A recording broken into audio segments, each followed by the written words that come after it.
Hi there, this is Be in the Know, brought to you by OWI and Tail, and I have Phil Windley with me. Phil, welcome to the show. Thank you. Good to be here. Phil, you've been working in identity for a while, and you're working in one of the hottest topics. I am a firm believer that my data belongs to me, but my question to you is, what is self-sovereign identity in layman terms for those people that have no idea what it is? I think self-sovereign identity is about borders. Right? When we talk about sovereignty, sovereignty implies that there's a border.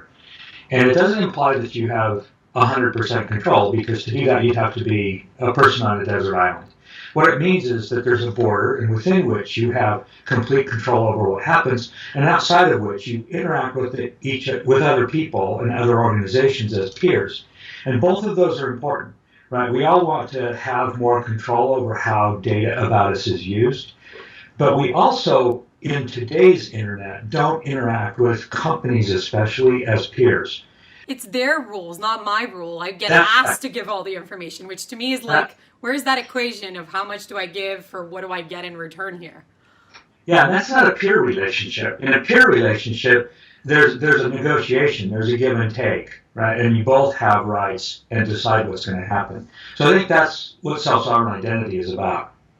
And when you think about the sort of fear, a lot of the times we hear self-sovereign identity connected to blockchain. Is that a must or a synonym for you? Because for me, it sure isn't.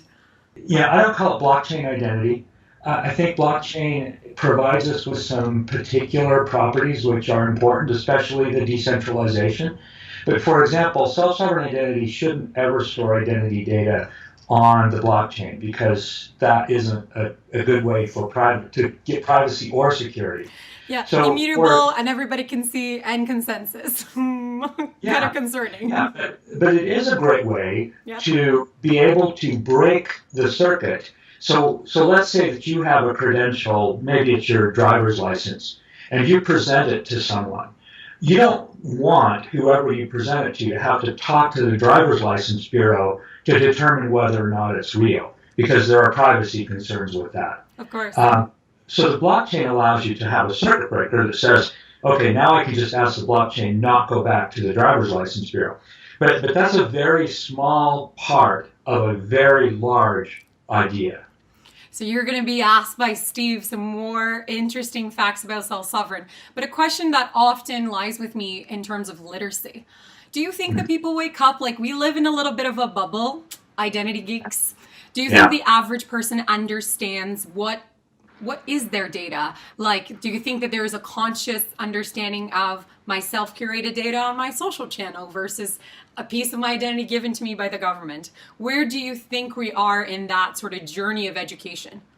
Yeah, I think what's interesting is in the physical world, people have a very clear idea about this. So they don't think about it as identity. And in fact, in self-sovereign identity, I think it's interesting that there's no artifact that's called an identity. There are relationships and there are credentials. And people understand relationships and people understand credentials. And so if I ask somebody about, where would they use their driver's license, they understand that. Where would they use the title to their car? They understand that. So it's really about things that people already understand, relationships and credentials, and just bringing the capabilities that those have in the physical world online so that we can do the same thing online that we do offline. And do you think that there would be, who do you think is best suited to provide such infrastructure for a self-sovereign identity world to exist effectively? I think it has to be a system like the internet.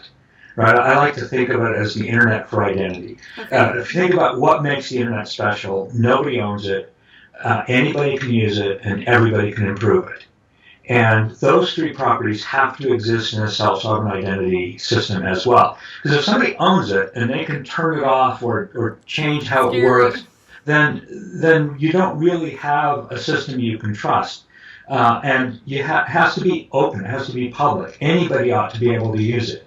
And, it ought to be something that everybody feels like they can build on top of and provide a solution that is relevant to them.